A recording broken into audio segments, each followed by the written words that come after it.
Kau Allah yang besar, ajaib dan mulia. Kau Yesus yang selalu membuatku terpesona. Segala pujian bagimu ya Tuhan. Silakan duduk kembali. Saudara-saudara yang terkasih dalam Tuhan, Shalom. Kita akan membaca Injil Markus pasal 13. Injil Markus pasal 13 ayat 1 sampai dengan ayat 13. Kita akan membaca secara berbalas-balasan. Markus pasal 13 ayat 1 sampai dengan 13. Permulaan penderitaan. Ketika Yesus duduk di atas bukit Zaitun berhadapan dengan bait Allah, Petrus, Yakobus, Yohanes, dan Andreas bertanya sendirian kepadanya,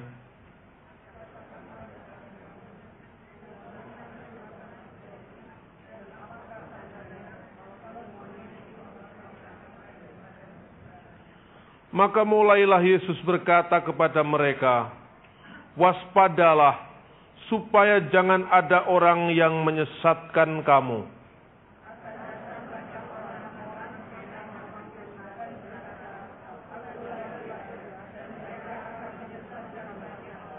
Dan apabila kamu mendengar deru perang atau kabar-kabar tentang perang, janganlah kamu gelisah.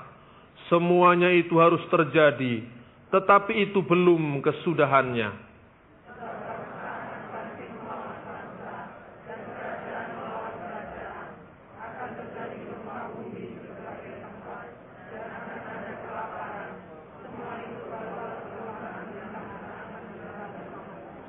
Tetapi kamu ini hati-hatilah, kamu akan diserahkan kepada majelis agama, dan kamu akan dipukul di rumah ibadat, dan kamu akan dihadapkan ke muka penguasa-penguasa dan raja-raja karena aku, sebagai kesaksian bagi mereka.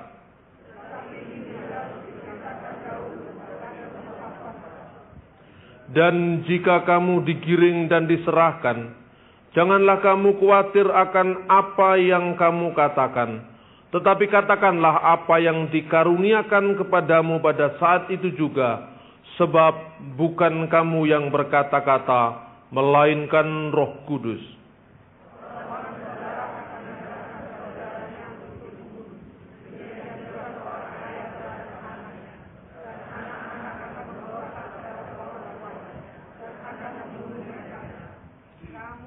Kamu akan dibenci semua orang oleh karena namaku, tetapi orang yang bertahan sampai pada kesudahannya, ia akan selamat. Saudara-saudara yang dikasihi Tuhan, pada ayat 1 dan 2 konteksnya adalah ketika Yesus keluar dari bait Allah, seorang murid berkata kepadanya, Guru, lihatlah betapa kokohnya batu-batu itu dan betapa megahnya gedung-gedung itu. Yang dimaksud adalah gedung bait Allah. Yang dimaksud bait Allah dikenal dalam bahasa Ibrani Bet Hamikdash, atau dikenal dalam bahasa Inggris the temple. Temple seringkali dalam bahasa Indonesia secara salah diterjemahkan kuil. Tapi sebenarnya itu adalah Baitullah. Bait Al-Maqdis dalam bahasa Arab, bahasa Ibraninya Bet Hamikdash, artinya bait yang suci, rumah suci, yang pertama-tama didirikan oleh Daud dan direalisasikan pada zaman Salomo, dan kemudian dihancurkan oleh Nebukadnezar, kemudian dibangun kembali pada masa Esra dan Nehemia, dan kemudian setelah kerusakan yang kedua kali menimpa, dibangun kembali oleh Herodes untuk mengambil hati orang-orang Yahudi selama 46 tahun. Dan setelah itu, apa kata Yesus? Kamu lihat gedung-gedung yang hebat ini.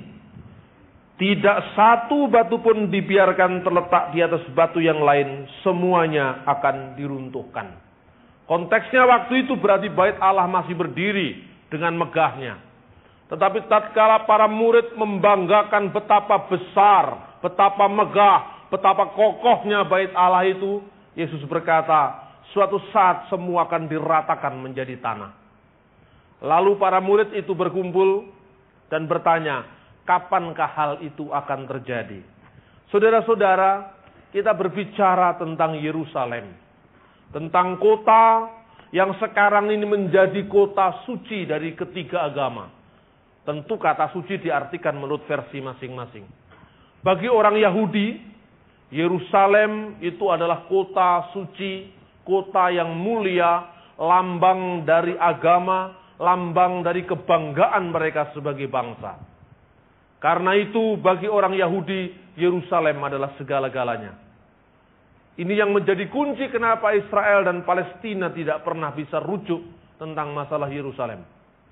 Bagi orang Kristen, Yerusalem menjadi penting, bukan karena kesucian tanahnya, tetapi karena memiliki makna sejarah, makna historis, di mana Putra Allah pernah berkarya di tempat itu. Dan orang Kristen menapak tilasi langkah demi langkah, jejak dari jejak Yesus Kristus selama menyelesaikan pekerjaan Bapanya di muka bumi. Bagi orang Islam, Yerusalem menjadi penting karena di tempat itu adalah kota suci ketiga setelah Mekah, Madinah yang disebut Haramain, dua tempat yang suci, dan yang ketiga adalah Yerusalem yang mereka sebut dengan Al-Qudus, kota yang suci. Karena di Yerusalem itu menurut cerita orang Islam, menurut cerita orang Islam, dari sanalah Muhammad Nabi mereka katanya naik ke surga. Betapa pentingnya Yerusalem, saudara-saudara. Dan itu arti pentingnya terletak di tempat yang sekarang ini berdiri sebuah masjid yang besar yang namanya Dome of the Rock. Yang namanya dalam bahasa Arab Kubbatus Sokroh. Jadi kubah yang karang, kubah batu karang gitu. Kubbatus Sokroh atau Dome of the Rock. Di tempat itu, di tempat yang namanya Dome of the Rock itu, tradisi orang Yahudi namanya Makom. Makom itu tempat suci di mana Abraham mengorbankan putranya Ishak, bahasa Ibraninya Yisak, bahasa Arabnya Ishak, bahasa Indonesia Ishak. Tempat itu di mana Yisak dikorbankan sebagai korban bakaran bagi Allah. Di tempat yang katanya di mana Yisak dikorbankan itu, yang kemudian diganti dengan kambing domba, yang itu diperingati oleh orang Yahudi dengan upacara yang namanya akedah, pengikatan Ishak. Sampai hari ini diperingati pada hari tahun baru Yahudi yang namanya Rosh Hashanah. Rosh itu artinya kepala. Hashanah, sanah itu tahun. Karena itu kalau orang Kristen Arab biasanya sepanjang tahun baru setelah mengucapkan Natal, Idul Milad, itu mereka mengucapkan Kulu sanatun wa antum salamun. Selamat selamat tahun, sepanjang tahun Anda selalu, antum, Anda semua selalu dalam keadaan salam, dalam keadaan sejahtera. Di tempat itu pula Israel begitu penting menjadi perebutan dari ketiga agama besar. Setiap kali orang Yahudi menuju ke kota suci Yerusalem, khususnya di tempat yang begitu penting yang namanya tembok barat, tembok ratapan. Dan ini menggenapi nubuat Yesus itu. Sekarang tinggal puing-puing, tinggal tembok barat, mereka menangisi Yerusalem di tempat itu. Kapan engkau membangun kembali kota ini di reruntuhan ini? Orang-orang Islam datang ke sana untuk sholat Jumat. Yang di tempat Dome of the Rock, orang-orang perempuan yang mengaji, yang di Masjid Al-Aqsa itu adalah orang-orang laki-laki yang sembahyang. Begitu pentingnya Yerusalem ini, sehingga ini adalah kunci dari dunia. Kalau Timur Tengah aman, dunia ini aman. Kalau Timur Tengah bergolak, dunia ini ikut bergolak. Karena seolah-olah kuncinya perdamaian dunia ada di sana. Saudara-saudara, saudara bisa laksanakan suatu sejarah. Tatkala saudara melihat Yerusalem pada waktu pagi atau subuh. Pada waktu pagi, ketiga agama itu seolah-olah bersaing-saingan untuk berdekatan dengan Tuhan. Pertama-tama biasanya Islam duluan. Islam paling pagi. Dan pagi di langit Yerusalem seolah-olah dipecahkan dengan suara adzan subuh. Yang salah satu kalimatnya berbunyi, "Salat itu lebih baik daripada tidur." As-sholatu khairun minan naum. Salat itu lebih baik daripada tidur. Kemudian si Yahudinya merasa diejek sama Islam. Lah saya masih tidur, orang Islam sudah bengok-bengok. Kristen pun juga begitu.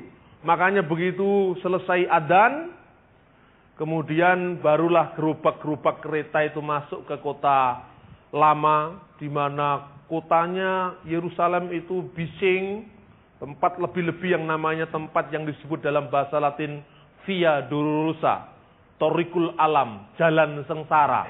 Di tempat itu dari Benteng Antonia ke stasi 1, stasi 2, sampai stasi 14 di gereja yang namanya adalah gereja Al-Qiyamah, gereja Holy Sepulchre, tempat gereja yang didirikan oleh Saint Helena, ibunya Kaisar Konstantinus, di atas bukit Golgota, stasi yang ke-14. Orang-orang Kristen, apa itu orang Koptik dari Mesir, orang Katolik, orang Protestan, semuanya bisa melakukan jalan salib di sana. Tatkala orang Islam selesai la ilaha illallah, Kristennya baru mulai kudusulillah kudusu lil hawi kudus, sambil mengarak salib. Kudusulillahi la yamut irhamna. Begitu orang Kristen mengarak salib begini, pedagang-pedagang Arab, entah Islam entah Kristen, jualan souvenir, ada salib, ada kaligrafi doa Bapa Kami, kaligrafi Al-Fatihah, kaligrafi ayat kursi, kaligrafi ayat meja, banyak sekali di situ. Kemudian orang-orang itu pada saling berpapasan. Apa yang Anda lihat? Saya itu suka memperhatikan yang iseng-iseng, yang tidak pernah dilihat orang biasa saya lihat. Itu ketika orang Kristen mengarak salib, orang Yahudi yang fanatik itu memakai strimel. Strimel itu semacam topi tinggi yang di sini berasal dari bulu-bulu yang saya lihat di Blitar itu seperti tarangannya ayam. Itu namanya orang-orang Yahudi yang namanya Haredim. Haredim itu artinya orang yang takut kepada Allah. Katanya seperti itu. Begitu lihat orang Kristen mengarak salib, mereka menatapnya tapi dengan mata yang hampa, seolah-olah dengan penuh kebencian. Seolah-olah orang Yahudi mengatakan, apa itu? Seperti itu yang terjadi. Dan kemudian sebentar lagi, ketika orang Kristen mengarak salib itu, orang Yahudi itu ketemu dengan orang-orang Islam yang mau masuk ke masjid untuk melaksanakan sholat subuh. Sementara orang Yahudi biasanya mereka datang ke sebuah sinagog di dekat kota lama Yerusalem dan mereka mengucapkan Shema. Shema Yisrael Adonai Eloheinu Adonai Echad.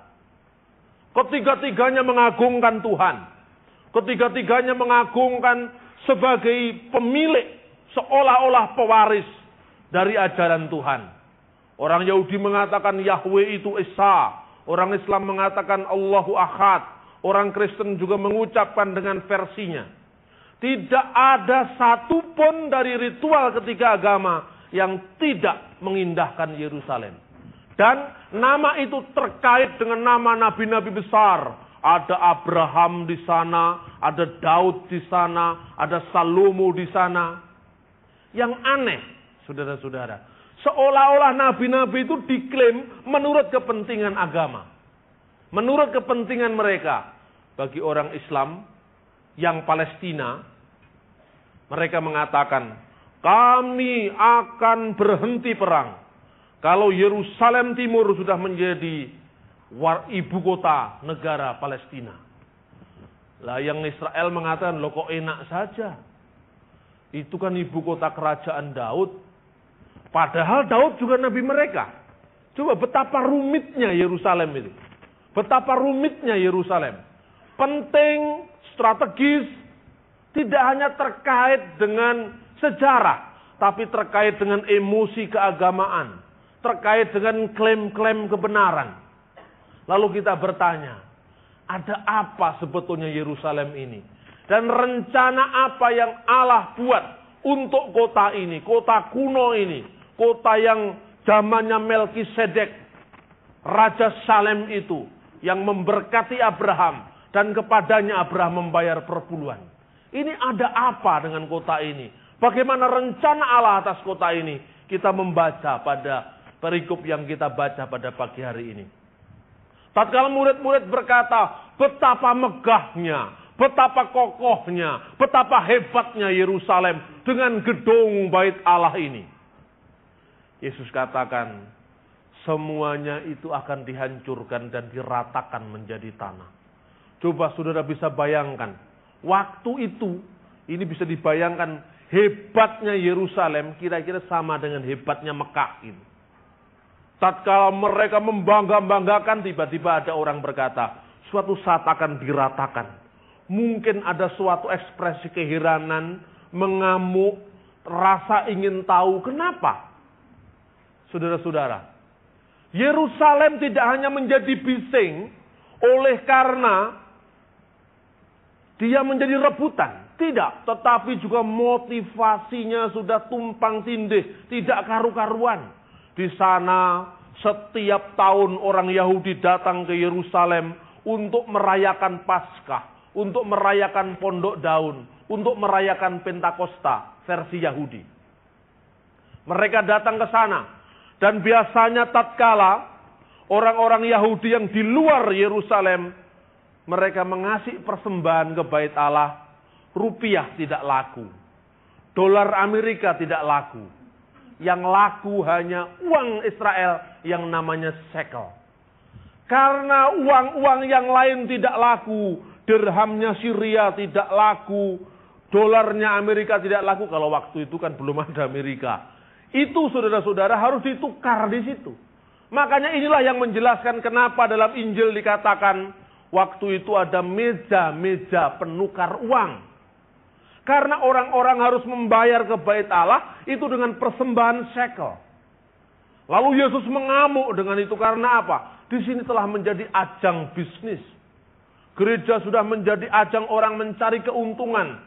Orang-orang miskin memiliki uang dalam mata uang negara mereka. Ketika masuk ke bait Allah yang suci itu, yang disebut rumah Allah itu, yang disebut Bet Hamikdas itu, yang disebut Baitul Maqdis itu, mereka menggandakannya sampai 15 kali. Padahal orang miskin dengan kekurangan uangnya, si Yahud bin Yahud, orang Yahudi ini, dengan begitu tamaknya menukar meja-meja penukaran uang mereka. Di situ pun juga ada kambing dijual, ada burung merpati yang untuk korban. Lalu Yesus melihat betapa bisingnya Yerusalem ini untuk jual beli, bukan untuk beribadah. Maka kursi-kursi itu, meja-meja penukar uang itu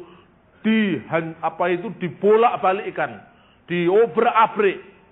Di dalam Alkitab bahasa Latin yang namanya Vulgata, kata menjungkirkan meja itu adalah bankarota. Dijungkirkan meja-meja penukar uang itu bankarota. Bankarota itu yang menjadi bahasa Indonesia bangkrut. Ini dari Alkitab asalnya. Dari Alkitab bahasa Latin. Karena waktu itu orang jualan pakai meja. Jadi jual, menukarkan uang, itu pakai meja. Money changer itu pakai meja. Makanya kalau bangkrut usahanya, itu artinya mejanya telah guling. Kalau dalam bahasa Indonesia, waktu itu belum ada bangku-bangku untuk berjualan, yang adalah tikar-tikar, maka bangkrut gulung tikar. Jadi itu budayanya seperti itu. Nah saudara-saudara, Yerusalem yang seperti itu, yang bising, yang mulia, yang melibatkan emosi setiap orang Yahudi, setiap orang Kristen. Tiba-tiba Yesus berkata, suatu saat akan hancur. Tidak ada satu batu pun terletak di atas batu yang lain. Betapa kagetnya para murid itu. Lalu murid-murid itu bertanya tatkala mereka duduk di atas bukit Zaitun. Ada di sana Petrus, Yakobus, Yohanes, dan Andreas. Katakanlah kepada kami, bila mana itu akan terjadi. Dan apakah tandanya kalau semua itu akan sampai kepada kesudahannya. Mereka bertanya, berilah tanda ya Tuhan. Tandanya apa kalau itu akan terjadi? Dan kapan? Saudara-saudara, pertanyaan itu dijawab oleh Yesus dengan kata-kata, maka mulailah Yesus berkata, waspadalah supaya jangan ada orang yang menyesatkan kamu. Akan datang banyak orang dengan memakai namaku dan berkata, akulah dia. Dan mereka akan menyesatkan banyak orang. Ini terjadi, saudara-saudara. Pada tahun 70 Masehi, seorang jenderal dari kerajaan Roma datang ke Yerusalem. Dan mereka menumpas pemberontakan kecil-kecilan, pemberontakan separatis Yahudi itu. Lalu bait Allah yang hancur itu benar-benar diratakan menjadi tanah tahun 70 Masehi. Jadi terjadi kira-kira 40 tahun setelah Yesus mengatakan nubuat tadi. Yesus berkata itu kira-kira tahun 30 Masehi, 31, 32, kira-kira tahun itu tergantung perhitungan tahunnya. Tahun 70 Masehi persis itu dihancurkan. Tergenapi apa yang dikatakan Yesus. Dan akan banyak orang yang datang yang memakai namaku. Yang mereka memakai namaku. Akulah dia. Akulah Mesias.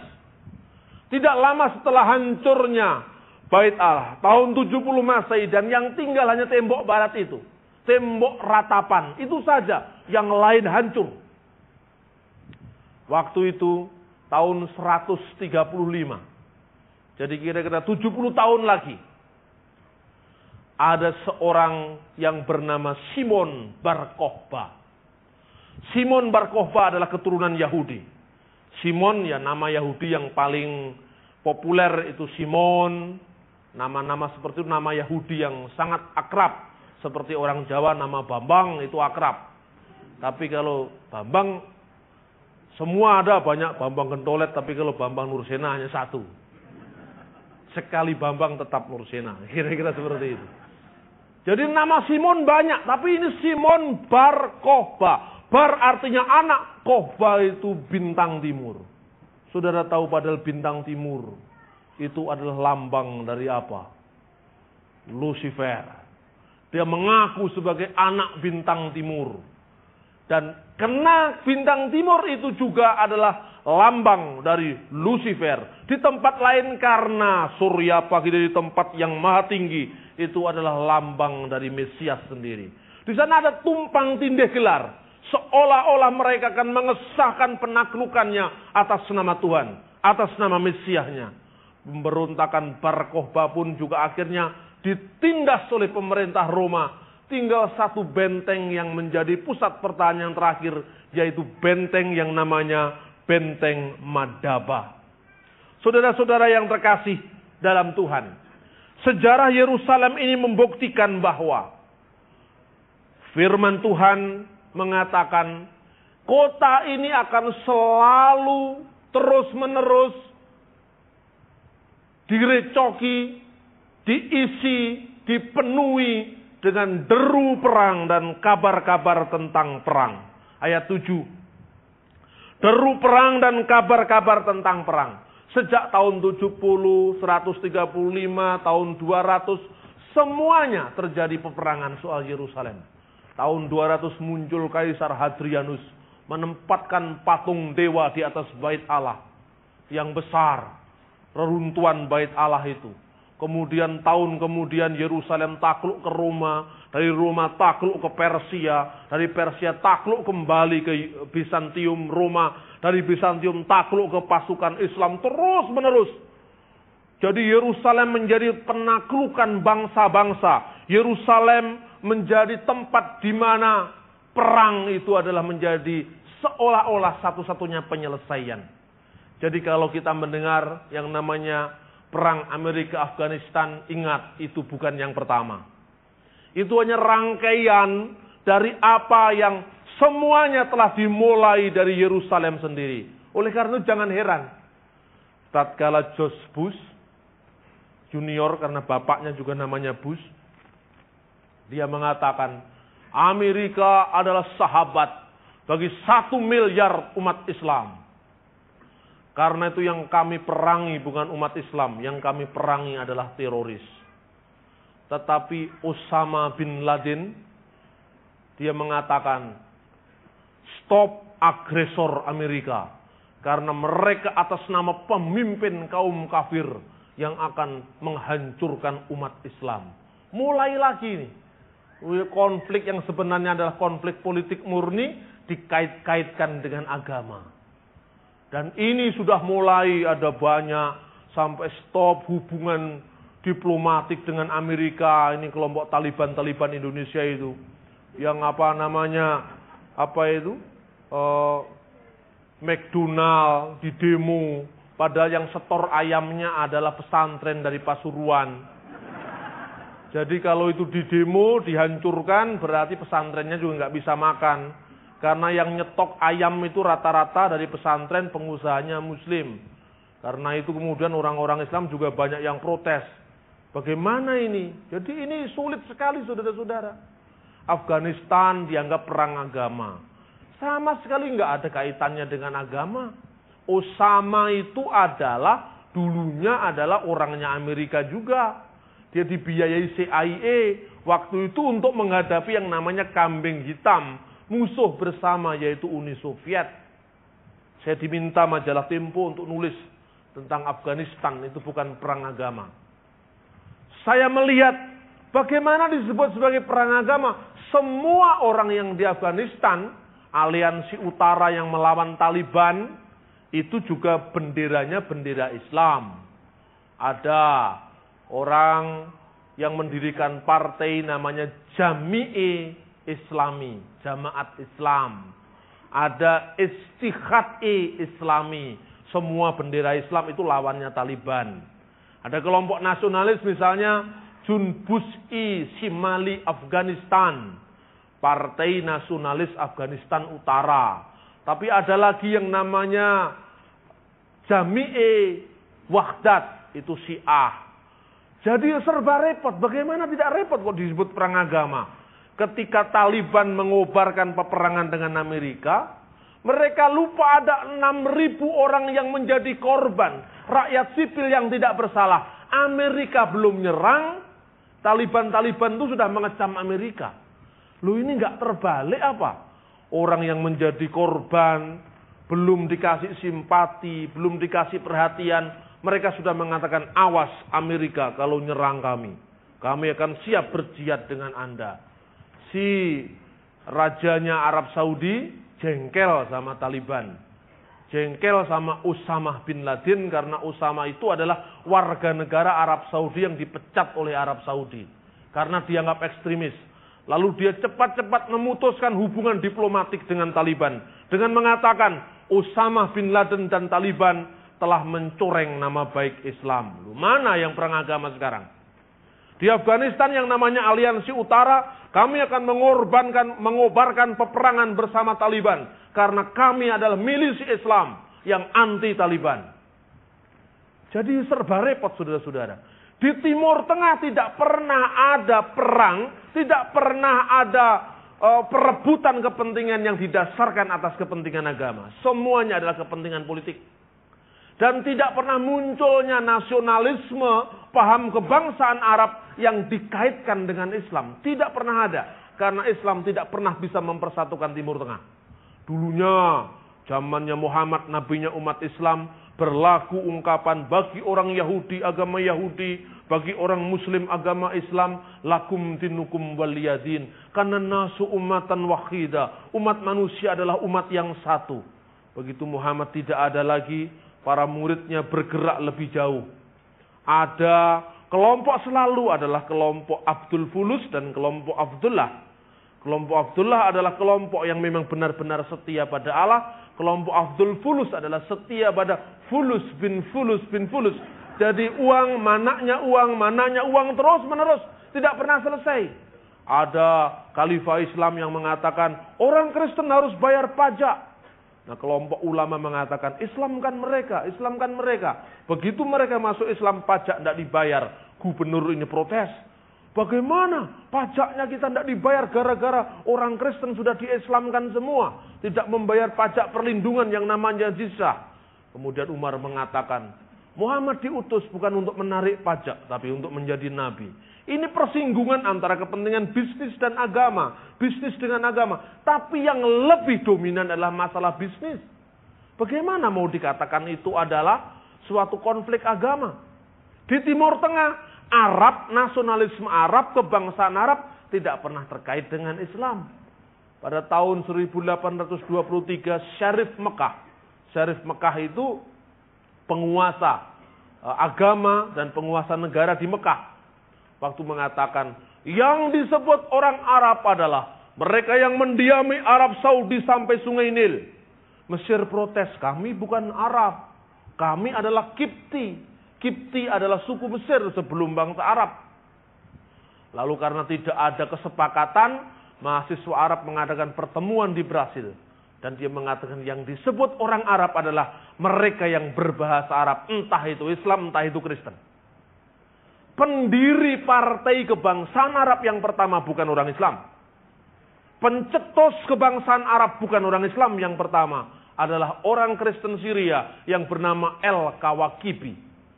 Diteruskan ide ini oleh seorang Kristen juga berkebangsaan Syria yang namanya Mikhail Aflaq. Dia mendirikan partai namanya adalah Hizbul Ba'ath Al-Arabi Al-Istiraki. Jadi Istiraki itu adalah sosialisme, partai sosialis. Bukan partai Islam, bukan partai Taliban, tapi partai sosialis Arab. Namanya Partai Ba'ath. Dari partai sosialis Arab itu berdirilah perkumpulan mahasiswa Arab yang menuntut kemerdekaan. Muncullah kelompok Syria Raya yang terdiri dari Lebanon, Irak, kemudian Palestina, kemudian Syria sekarang. Mendirikan partai yang di Irak itu mempresidenkan Saddam Hussein. Jadi Saddam Hussein itu yang mengantarkan dia jadi presiden. Partai Ba'ath yang mendirikan adalah orang Kristen, namanya Mikhail Aflaq. Makanya ketika perang Teluk dikatakan itu perang agama. Bagaimana jawabannya? Sedangkan partainya Saddam pendirinya adalah orang Kristen. Menterinya juga agamanya Kristen. Tariq Aziz. Kok dapat dikatakan perang agama? Ini yang repot saudara-saudara. Jadi stigma yang mengatakan pertentangan Islam Kristen tidak lepas daripada pertentangan masalah Israel. Yerusalem, kota suci tiga agama itu. Makanya Usamah mengancam. Dia mengatakan, saya akan sampaikan kepada Amerika pemimpin kafir di seluruh dunia. Katanya. Gampangnya sekali kalau ngomong kafir. Bahwa rakyat sipil Amerika tidak akan pernah bisa menikmati ketenangan sebelum Palestina merdeka. Sebelum negeri-negeri Islam tidak dicampur tangan oleh Amerika. Lalu juru bicaranya Palestina angkat bicara. Hei Osama bin Laden, Palestina tidak ada hubungannya dengan kau. Karena itu saya menolak klaim Anda, pertentangan Anda dengan Amerika atas nama rakyat Palestina. Rupanya Tony Blair pinter. Dia langsung mengatakan Palestina akan kami dukung untuk merdeka. Nah ini saudara-saudara, sederhanakah itu? Tapi itulah yang dikehendaki. Seolah-olah Israel ini suatu tanda yang menjadi perbentaan. Dan di sanalah orang-orang yang setia pada Tuhan akan bertahan sampai akhir. Dia tidak diombang-ambingkan oleh fanatisme terhadap partai, fanatisme terhadap suku, fanatisme terhadap bangsa, fanatisme terhadap politik. Dia hanya fanatis, konsis terhadap Tuhan yang menciptakan kehidupan ini. Tidak ada orang yang partai itu fanatik. Itu hanya orang-orang yang sebetulnya tidak terlalu normal, alias kurang satu on yang fanatik pada partai. Tidak ada itu. Partai tidak boleh kita fanatik. Anda boleh ikut partai apa saja. Tetapi kalau Anda yang satu pegang bahwa Anda tidak akan pernah meninggalkan Tuhan, di sana ada jaminan hidup yang kekal. Amin. Banyak orang yang dulu fanatik pada partai, akhirnya kecewa. Kecewa bagaimana ternyata semua sama saja kan gitu. Itulah manusia. Makanya jangan fanatik pada manusia. Jangan fanatik apalagi pada simbol. Nanti ada yang menganjurkan semua harus nyoblos partai ini. Karena di Alkitab pada kata-kata tanduk banteng. Nah sekarang mau ngomong apa lagi? Iya kan? Dulu ada yang begitu. Itu karena fanatisme pada partai. Salah saudara-saudara. Yesus tidak pernah kita mengajarkan, kamu harus masuk golongan Herodian. Kamu harus masuk golongan Farisi. Kamu harus masuk partai Farisi Persatuan, P3, tidak ada itu. Tapi kamu harus ikut saya. Ikutlah aku. Tinggalkan semua, ikutlah aku. Jadi Yesus meminta komitmen pada dirinya. Bukan pada organisasi apapun juga. Saudara-saudara yang terkasih. Memang saudara-saudara. Satu hal. Itu adalah sangat penting untuk kita jadikan renungan. Untuk kita jadikan suatu permenungan yang panjang bagi kehidupan gereja kita.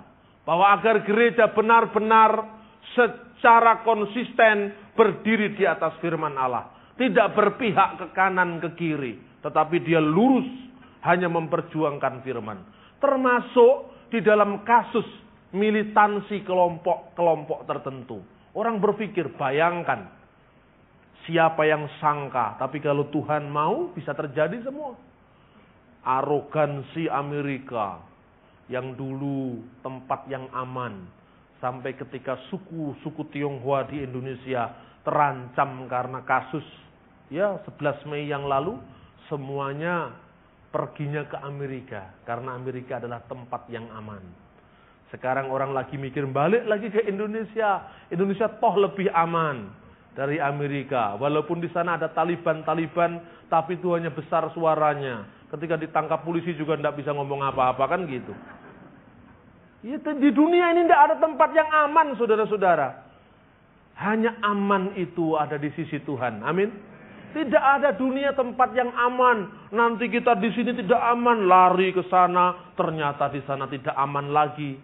Ya sudah kita berserah saja. Terserah Tuhan. Kita ini hidup kita ada di tangan Tuhan. Wah ini kelompok militan, ini menakutkan sekali. Menakutkan kita. Betapa militannya. Ya memang. Gedung itu ditabrak dan dia siap mati bersama reruntuhan itu. Coba kalau bukan orang yang militan. Tidak mungkin. Di Indonesia tidak ada yang mengalahkan militannya kelompok Sableng ini, tidak ada. Orang Batak yang paling berani nggak bisa. Orang Batak militannya hanya berani nyanyi saja. Nekat orang Batak, makanya ada istilah BTL, Batak tembak langsung. Waktu 17 Agustus ada orang Batak, dia pokoknya militannya itu kan dia harus maju, nyanyi. Depan orang dia mengatakan, minta kesempatan, dia mau nyanyi. Mau menyambut kemerdekaan RI. Dia nyanyi ke depan, dipikir dia menyanyi lagu-lagu bagus. Ternyata lagu-lagunya upacara bendera. Maju tak gentar, membela yang benar. Itu yang dinyanyikan. Orang suaranya sudah jelek, ini kebetulan Batak yang jelek. Suaranya jelek, nekat lagi, kemudian barulah ya orang berbicara dengan sandal. Tidak berbicara turun, bicara dengan sandal. Sandalnya mulai masuk ke mimbar. Pertama dia dihantam dengan sandal itu, dia tidak terasa. Tak kena. Dia menghindar, tak kena. Lama-lama jengkel juga yang lempar. Dilempar, kena. Begitu dia kena langsung. Tak mempan. Majulah menang. Lari dia saudara-saudara. Paling militannya orang Batak hanya itu. Kalah dengan orang Arab. Kalau bicara teroris tidak hanya orang Islam. Abu Nidal itu agamanya Kristen. Di barat paling dikejar, dia kelompok teroris itu. Abu Nidal. Itu orang Kristen. George Habas Kristen. Jadi di timur itu bukan persoalan agama. Itu persoalan karena harga diri diinjak-injak. Dan orang Arab itu memang orang paling berani. Coba Anda lihat, makanya di Alkitab disebut orang Arab itu adalah pere Adam. Seorang yang lakunya seperti keledai liar. Keledai liar itu artinya benci dengan kemapanan. Benci dengan establishment. Benci dengan kehidupan sipil di kota. Tapi dia tuh hidupnya dengan semangat untuk bertahan hidup di padang pasir yang luas. Dari satu oase ke oase. Dari satu sumber air ke sumber air yang lain. Makanya orang Yahudi kadang-kadang ketemu dengan orang Arab itu jengkel. Entah Kristen, entah Islam. Semuanya jengkel. Orang Arab itu kan mendapatkan stigma yang kurang bagus. Orang Yahudi sangat fanatik dengan rasnya. Kami akan menjaga kemurnian ras. Kalau tidak nanti agama Yahudi akan hilang. Jadi begitu takutnya mereka itu kalau di Israel, saudara, di Universitas Hebrew, itu ada banyak mahasiswa Yahudi, mahasiswa Arab. Itu begitu takutnya mereka kalau sampai kenalan dengan mahasiswa Arab. Suatu saat ada kisah ini. Seorang mahasiswa Yahudi bertemu dengan pemuda Arab di sebuah tempat hiburan. Dia sudah terlanjur melantai dengan si pemuda Arab itu. Baru kemudian dia mengucapkan kata-kata yang dia tahu itu adalah kata-kata Arab. Lalu dia bertanya, "Loh, berarti Anda adalah orang Arab?" "Iya, saya tidak mau lagi menari dengan kamu." Dia langsung pergi. Itulah kebencian orang Yahudi. Jadi kelihatannya tidak ada apa-apa. Orang Arab apalagi namanya sekarang diganti-ganti supaya kelihatan lebih keren. Kalau namanya adalah katakanlah misalnya Syamir gitu diganti apa Abdul Samir gitu diganti misalnya Syamir Gibril atau siapa. Oh, dipikir orang Yahudi, padahal itu hanya untuk apa? Kamuflase supaya dia bisa menggait banyak gadis Yahudi. Itu banyak kisah-kisah Quran di Arab begitu. Lalu orang-orang Arab ini selalu setiap kali ada kerusuhan, setiap kali ada masalah, dia jadi kambing hitam. Kasihan dia kadang-kadang memang sudah hitam jadi kambing hitam. Selalu ketika terjadi pemboman WTC, lalu orang kejar teroris, lalu orang mengkaitkan dengan Arab. Padahal Taliban itu bukan Arab. Taliban itu ya Taliban, itu ras Persia itu sebetulnya. Satu ras dengan India, satu ras dengan Iran, makanya bahasa sehari-harinya itu bahasa dari. Namanya bahasa dari. Itu bahasa India, dialek Islam Afghanistan. Bahasanya Iran, bahasanya India, bahasanya Afghanistan itu dulu satu rumpun. Kayak bahasa Melayu, Indonesia, Sunda, Bali, kayak kira-kira seperti itu. Jauh sekali. Yang menjadi unsur pokok bahasa itu adalah bahasa Sanskerta. Bahasa Sanskerta itu misalnya kata-kata Dharma, itu bahasa Sanskerta. Gerha itu artinya gedung, itu bahasa Sanskerta. Alkitab diterjemahkan dalam bahasa Sanskerta. Yohanes pasal 1 ayat 1 menjadi bahasa Hindi, bahasa yang sekarang dipakai oleh orang-orang India sekarang. Adimen Vacanta, pada mulanya adalah firman. Dalam bahasa Urdu, ketika orang-orang India di Pakistan masuk Islam, bahasanya tetap bahasa yang kemarin. Tapi nama Tuhannya, Parameswar, diganti Allah. Kemudian jadilah bahasa Urdu. Hurufnya huruf Arab. Padahal logatnya, bahasanya aslinya bahasa India. Hurufnya diganti huruf Arab. Makanya bukan adimen wacanta, tapi ibtida kalamta. Diganti ya, kalam itu bahasa Arab. Ibtida itu dari pengaruh Arab. Tapi tetap itu bahasa di sana. Jadi itu bahasa Sanskerta itu menjadi bahasa Hindi, bahasa Malayalam, yang Kristen jadi bahasa Malayalam, yang Islam jadi Urdu, yang Islam di Afghanistan dari bahasa dari. Itu jadi satu rumpun, nggak ada kaitannya dengan Arab, tidak ada.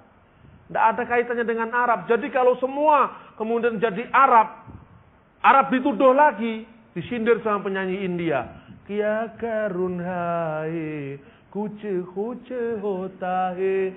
Itu sindiran. Kia karunhai, lalu bagaimana ini? Artinya, kia karunhai, lalu bagaimana ini? Kuce hotahi, sesuatu telah terjadi katanya. Jadi something wrong, sesuatu telah terjadi. Itu bahasa Hindi. Jadi satu rumpun dengan bahasanya Musarraf ini Pakistan, satu rumpun dengan bahasanya Afghanistan, nggak ada kaitan dengan Arab. Tapi Arab jadi korban. Ada anekdot di Israel, saudara-saudara. Orang Yahudi saking takutnya kalau menjadi Arab. Kalau jadi Arab itu hanya ada dua kemungkinan. Kalau nggak Islam, Kristen. Arab itu kalau di Palestina itu ada dua kemungkinan. Kalau nggak Islam, Kristen. Di Indonesia jarang orang tahu. Kristen itu kalau di Palestina identik dengan Arab. Jadi si Yahudi ini takut. Kalau dia kehilangan identitas keyahudiannya. Jangan-jangan saya dikawin sama pemuda Arab, si Husin atau si siapa itu. Saya kemudian jadi Kristen. Kalau nama Husin itu Islam. Nama El-Qori itu Kristen. Itu ya ada nama-namanya tertentu. Abdullah itu biasanya Islam maupun Kristen. Tapi kalau Abdul Masih mesti Kristen. Abdul Masih itu hamba Kristus artinya bahasa Arab. Nama Arab yang Abdul Masih itu mesti Kristen. Nah biasanya gitu. Saking takutnya. Biasanya di Universitas Hebrew. Itu kalau terjadi kerusuhan kecil-kecilan, dia dikatakan, ada traktat-traktat kecil gini, disebarkan ke orang. Wahai gadis-gadis Yahudi, hati-hatilah. Si Husin itu dengan cara bagaimanapun juga akan tetap meminang kamu sampai kamu meninggalkan keyahudianmu. Lalu dikatakan, dilarang oleh Talmud untuk bergaul dengan laki-laki Arab. Karena laki-laki Arab adalah pemerkosa. Pernah terjadi suatu saat, seorang laki-laki Yahudi memperkosa perempuan Yahudi. Koran-koran Yahudi sudah terlanjur mengisukan bahwa seorang laki-laki Arab memperkosa perempuan Yahudi. Wah, langsung jadi kerusuhan. Ya, kerusuhan di sana. Orang-orang Yahudi cari orang Arab. Begitu dia disidangkan, ternyata dia orang Yahudi. Orang Yahudi itu langsung hilang gitu saja. Dan itu konflik rasial itu terjadi karena anak-anaknya Bapak Abraham yang satu. Bayangkan. Anaknya Bapak Abraham yang satu begitu dendamnya satu sama lain. Sehingga kemudian ada anekdot. Orang Amerika itu paling bangga dengan negaranya. Seperti orang Iran juga bangga dengan negaranya. Seperti orang Israel juga bangga dengan negaranya. Lalu Palestina. Ya negara aja belum punya apanya dibanggakan kan. Terus kemudian stigmanya, kesannya selalu dia itu jelek. Selalu kalau ada kerusuhan dia dijelekan. Si Amerika berkata, kami memiliki intelijen yang terbaik di dunia. Sehingga tidak ada satupun kejadian di bawah kolong langit di muka bumi ini yang tidak diketahui oleh CIA. Itu Amerika. Israel tidak mau kalah, dia mengatakan kami punya serdadu wanita yang terbaik di dunia. Sampai-sampai mereka tidak mungkin diperkosa oleh pemuda Arab. Itu orang Israel. Si Iran mengatakan kami punya permadani Iran yang terbagus di dunia. Lalu di situ ada pemuda Arab Palestina terbengong-bengong di sana, sudah negara tidak punya, tidak berhasil. Diejek terus selalu dikaitkan dengan pemerkosa. Lalu apa kebanggaanmu hai Arab Palestina? Dia berkata, saya lebih hebat dari kalian bertiga. Saking jengkelnya selalu dituduh. Ada pelecehan seks dia dituduh Arab lagi. Ada kerusuhan Arab lagi. Taliban lawan Amerika Arab lagi, dia jengkel. Saya memperkosa serdadu wanita di atas permadani Iran yang terbagus. Dan CIA tidak tahu. Wah, hebatlah saya. Jadi ketiga-tiganya kalah dengan saya. Yang saya ceritakan ini bukan karangan saya. Ini anekdot yang benar-benar hidup di kalangan masyarakat Palestina. Tetapi biasanya konflik-konflik itu kalau sudah antara orang Yahudi Kristen dengan Arab Kristen selesai. Amin, saudara-saudara. Kristus mendamaikan di tengah pertentangan-pertentangan semacam itu. Biasanya diruncingkan dengan konflik agama. Diruncingkan dengan konflik agama. Dan Israel itu tidak semuanya Zionis. Tidak. Orang salah ini.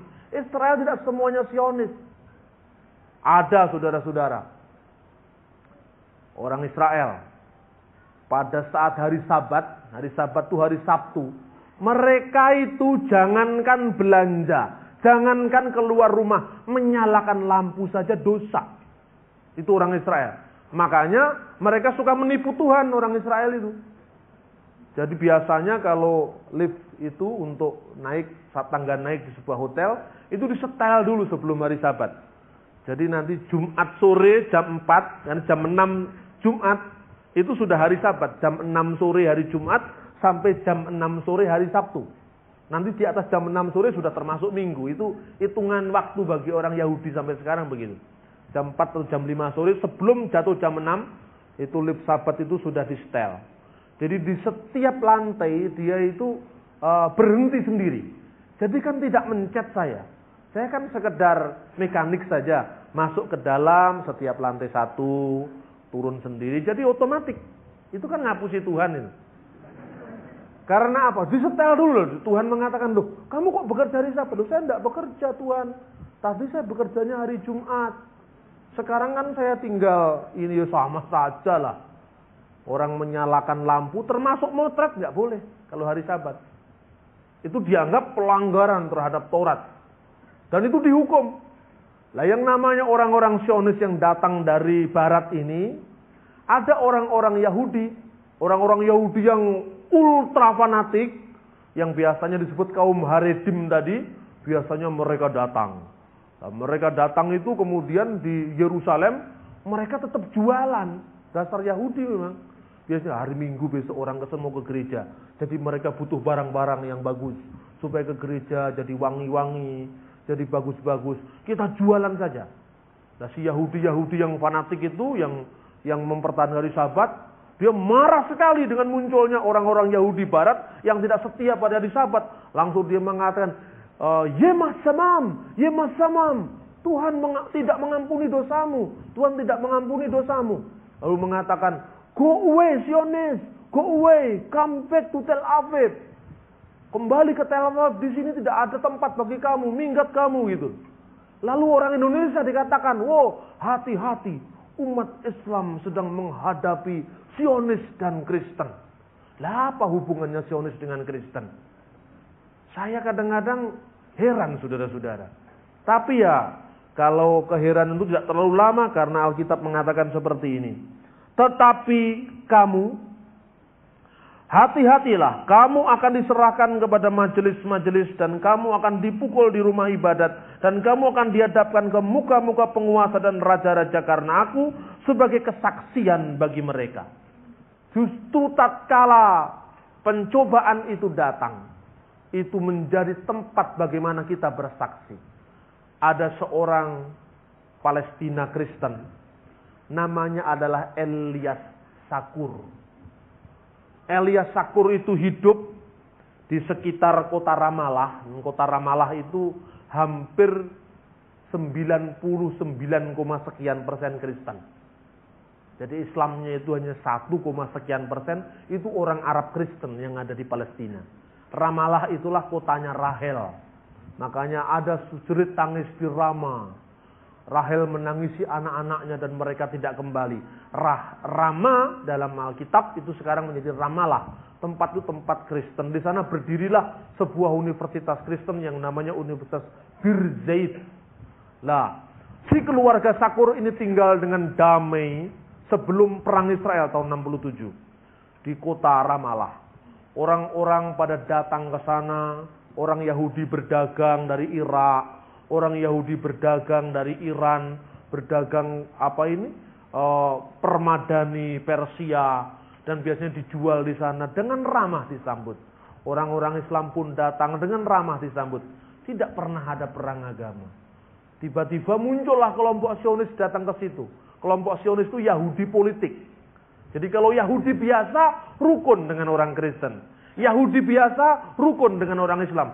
Tapi kalau Yahudi politik yang tidak tahu agama, yang melanggar Sabat, pokoknya halal haram hantam, itu Yahudi yang Zionis ini, dia datang ke sana. Desa-desa Kristen itu direbut satu-satu. Desanya ditaklukkan, rumah-rumah penduduk dibolduser. Itu terjadi tahun 67. Pas sebelum perang Israel yang namanya perang Yom Kippur.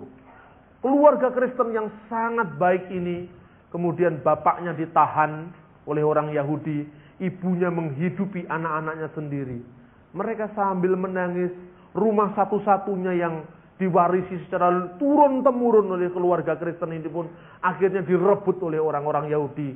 Katanya ini hak milik mereka yang diberikan Musa kepada mereka. Si Elias Sakur kecil kemudian akhirnya hidup dalam penderitaan, sekolahnya tidak lulus.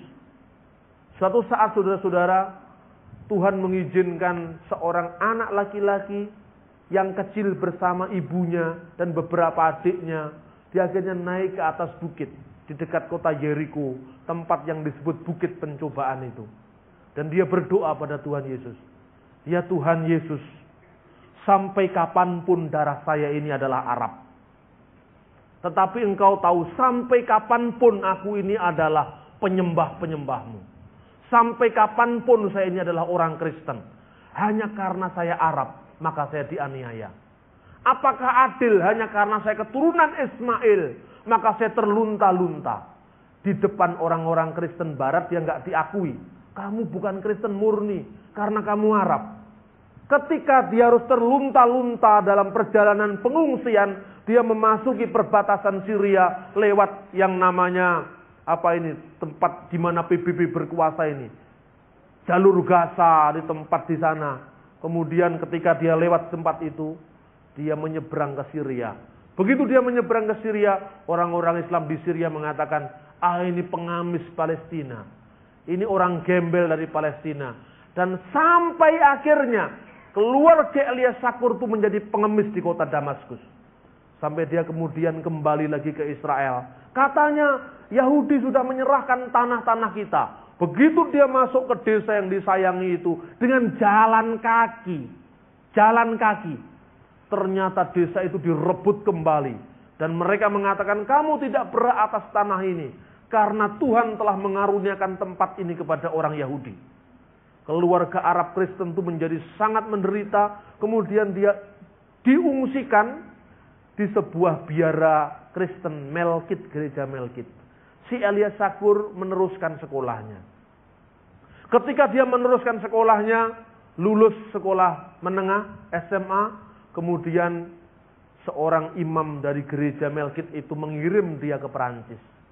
Sudah, Anda adalah seorang siswa yang pandai. Karena itu Anda harus menjadi pendeta. Dikirim dia ke Perancis. Waktu dia di seminari Perancis, disambut oleh saudara-saudara Kristen di sana. Terima kasih, pada saat Natal ini kita akan merayakan Natal dengan saudara kita dari Tanah Suci. Wah, dia bangga. Diumumkan dari Tanah Suci.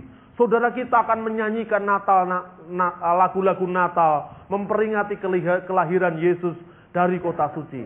Ketika dia sementara maju dikatakan, inilah dia anak Abraham, seorang Israel yang Kristen. Kemudian Elias Sakur protes, saya bukan Israel. Dia mengatakan, saya bukan Israel, saya orang Arab. Terima kasih, mari saudara kita orang Israel ini akan menyanyikan lagu Natal. Lalu dia mengatakan, apakah menjadi orang Arab itu berdosa di mata orang Barat? Kenapa saya harus dibenci? Saya ini Arab bukan Israel. Tapi saya tahu saya adalah pengikut Yesus Kristus. Itulah penderitaan Elias Sakur.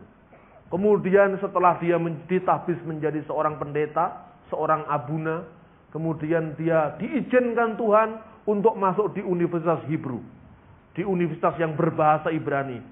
Sekarang orang ini adalah menjadi salah seorang pejabat gereja di kota Ramallah, Elias Sakur dari gereja Melkit. Justru pada saat peperangan di mana kebencian telah dipupuk, di mana permusuhan saling membenci, saling memusnahkan, dia membawa Injil Yesus Kristus. Dan dia menyadarkan pada orang-orang Kristen bahwa menjadi Kristen tidak harus menjadi orang Barat. Saya adalah orang Arab, darah saya Arab, tapi sampai kapanpun saya adalah pengikut Kristus. Coba, misalnya kisah ini dibaca oleh Ahmad Sumargono, komentar dia apa? Ini orang Arab Kristen Dan dia setia pada kebangsaannya, tetapi dia setia juga pada imannya. Sampai dia sekarang ini menjadi pemimpin gereja yang disegani. Adalah anak pengungsi dari satu camp ke camp yang lain. Dari suatu tenda pengungsian ke tenda pengungsian yang lain. Dianggap pengemis, dianggap jembel, dianggap tidak memiliki harga diri. Tetapi dia tidak menyangkal Yesus. Kalau misalnya dia mengatakan, ya sudah, saya menjadi Islam saja, mungkin dia diterima jadi anggota Hamas. Kemudian dia perang dengan Israel. Israel bawa pistol, dia bawa bom molotov. Israel bawa satu, mati banyak. Dia bawa bom molotov satu, mati 2 orang. Cuman itu, Israel mati 20 orang gitu kira-kira. Ini yang terjadi saudara-saudara. Jadi justru tatkala engkau diserahkan ke majelis-majelis agama, engkau adalah kesempatan untuk bersaksi.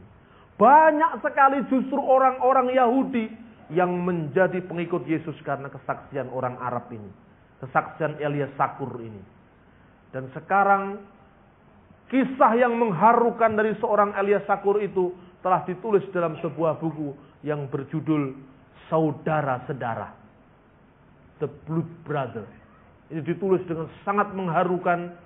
Dia menulisnya itu dengan luar biasa. Yesus itu hidup pada setiap hati orang. Yesus itu hidup dalam setiap pencarian orang. Dan dia tidak pernah memandang bulu. Apakah engkau Arab? Apakah engkau Tionghoa? Apakah engkau Batak tembak langsung? Apakah engkau Jawa? Tidak ada urusan. Tuhan menciptakan semua manusia, di matanya adalah sama. Amin. Siapa yang menyangkal ini, dia akan melawan kodratnya Tuhan. Dan Yesus walaupun dia ditekan, walaupun dia dilarang, walaupun dia dibatasi, dia tetap hidup di sanubarinya orang Arab. Ini luar biasa. Ratusan tahun saudara-saudara. Seorang doktor dari Libanon namanya Tarif Khalidi. Tarif Khalidi adalah seorang keluarga Kristen dari gereja Maronit. Pada tahun 88 dia menyajikan penelitiannya di The Near East School of Theology di Beirut. Dia menulis tentang The Arab Jesus. Dia menggambari dalam situasi konflik politik, satu jatuh kepada politik yang lain. Dari satu fitnah politik ke fitnah politik yang lain. Nama Yesus hidup di tengah-tengah mereka. Ini luar biasa. Dan dia menulis satu buku, saya baru mendapatkan bukunya ini. Saya terjemahkan dalam bahasa Indonesia. Tipis sekali. Ini saya terjemahkan langsung dari tulisan seorang yang bernama Tarif Khalidi. Sudah bisa mendapatkannya di depan. Saya mendapatkan ini dari Beirut di Libanon. Saya terjemahkan dalam bahasa Indonesia. Orang-orang Arab ternyata tidak bisa diikat dengan agama tertentu. Tidak bisa. Di sana Islam masuk ke sana dan orang-orang Kristen kadang-kadang dilarang membaca Injil. Dilarang. Di satu pihak, Al-Quran tidak bisa memuaskan spiritualitas orang-orang Arab awam ini. Akhirnya mereka mengedarkan versinya Yesus sendiri dalam bahasa Arab. Contohnya begini. Ada seorang laki-laki, ini ceritanya orang Arab awam ini. Bertemu dengan Yesus dalam mimpi. Kemudian dia bertanya, wahai rohullah, wahai roh Tuhan, apakah benar engkau disalib? Yesus menjawab, ya, saya memang disalib.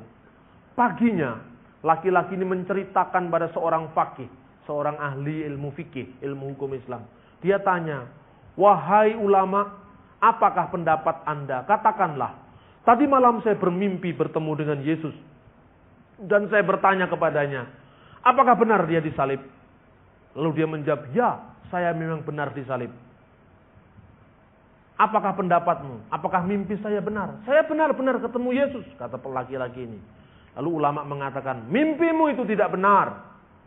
Karena telah ditentukan bahwa Yesus itu ma khataluhu wa ma salabuhu walakin subiyalahum. Tidak dibunuh dan tidak disalib, tapi yang disamarkan bagi mereka. Jadi versi resminya Islam kan gitu. Yesus diganti, wajahnya orang lain, Yesus naik ke surga kan gitu versinya. Nah, dia sendiri tidak puas dengan versi itu. Kalau benar Tuhan itu mengganti dengan orang lain, ganti disalib, di mana keadilan dia? Masa ratusan tahun Yesus disalib, disangkal katanya bukan disalib, diganti dengan orang lain. Bagaimana mungkin? Keadilan Tuhan ada di mana? Apakah dia bisa mengorbankan orang dengan ilmu yang namanya simsalabim mengganti orang lain? Lalu akhir dari kisah itu ditulis oleh Dr. Khalid Khalidi dalam legenda itu. Seorang hanya tahu kalau dia mengalami.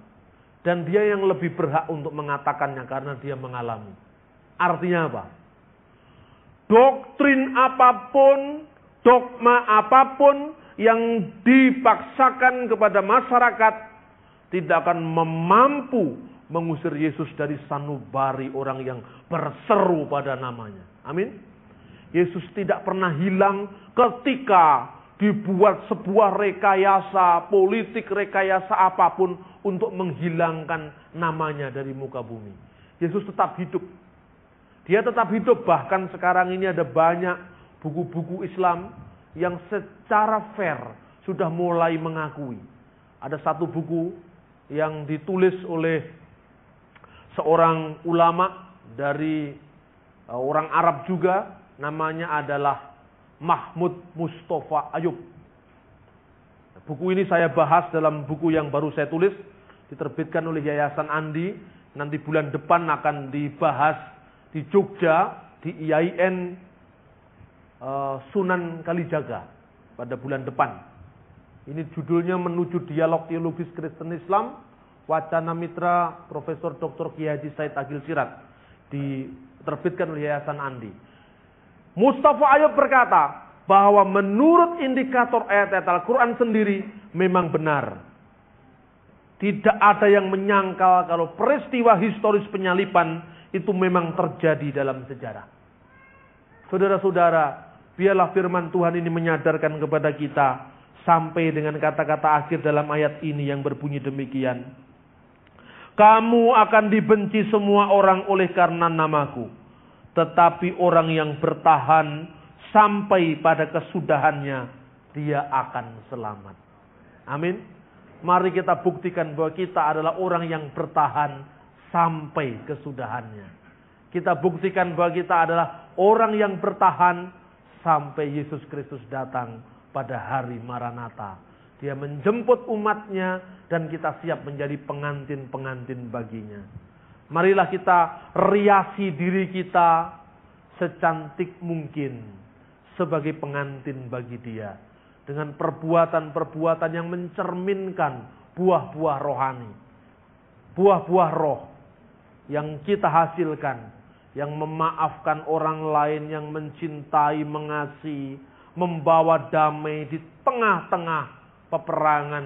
Membawa kepastian di tengah-tengah ketidakpastian. Membawa pengampunan di tengah-tengah kebencian, di tengah-tengah politik dendam, di tengah-tengah tidak ada harapan. Kita menawarkan pengharapannya satu. Tatkala sekalipun kita ditangkap, sekalipun Tuhan mengizinkan barangkali kita mempertanggungjawabkan sesuatu yang dituduhkan kepada kita, jangan takut dan gentar. Bukan kamu yang berkata-kata, tapi Roh Kudus. Sudah percaya ini adalah jaminan Tuhan bagi kita. Kalau kita percaya bahwa ini jaminan Tuhan bagi kita, mari kita arahkan bukan pada Yerusalem yang penuh konflik itu, pada Yerusalem baru. Di sana tidak ada kertak gigi dan air mata. Di sana ada damai. Yerusalem kota mulia. Bukan Yerusalem yang sekarang ini. Yerusalem yang sekalipun menjadi rebutan tiga agama, tapi di sana masih ada iklan tentang gigolo. Yerusalem sekarang ini yang penuh maksiat, yang penuh kebencian, yang penuh dendam, yang penuh dengan segala macam pelecehan dan amoralitas.